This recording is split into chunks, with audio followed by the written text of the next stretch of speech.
So traditional farming, remember, is farming for like yourself or the local town. And they use like organic methods. That's a good way to look at it. Traditional intensive farming are gonna make food for themselves and to sell. So we call that industrialized farming because they need mass production. So the methods of all of those things we talked about, water, are going to increase. So they're going to use irrigation systems versus self-irrigation. Anybody know what this plane is? Good. They're using planes to spray the fields pesticides because they have to spread pesticides across larger fields.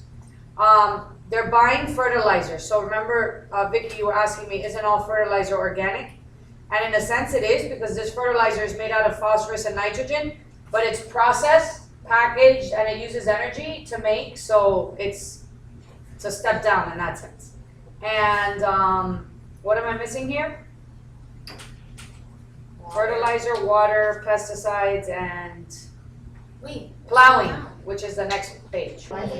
So irrigation systems, fertilizers, and just to clarify, this is what we call industrialized farming.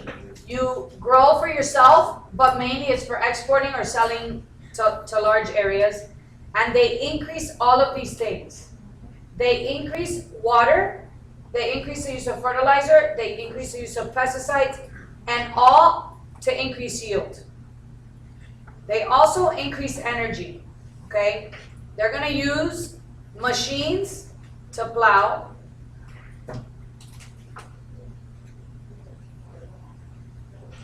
And that's a given. Why else is energy increased? Who could tell me? Besides airplanes to throw pesticides, besides machines to plow, where does the energy increase kick in? Look at my pictures. So now you have the factory, you have to process the food, you have to package the food, and then you have to export it. And you're going to use transportation to do that. What's in the little one? What little one? Oh, so 70% of all commercial energy is towards food production. Oh, This wow. word revolution, like industrial revolution, agricultural revolution, we had the green revolution, okay? Which you have to know that word, you have to know that it led to a less developed country becoming self-sustaining, which means they were able to feed themselves in a sense. And India was the first one, and they basically developed monocultures where they genetically engineered crops for higher yields. What does it say? Develop what? Monocultures for genetically engineered crops. Yeah, nothing is covered here, so you're taking notes. And the second green revolution is taking place right now. So, biggest problem with trying to grow crops to meet the needs of the population is that they increased everything. Energy, water, fertilizer, pesticides. So, it now takes 10 units of fossil fuels to produce 1 unit of energy. What's a unit of energy for food? Name it.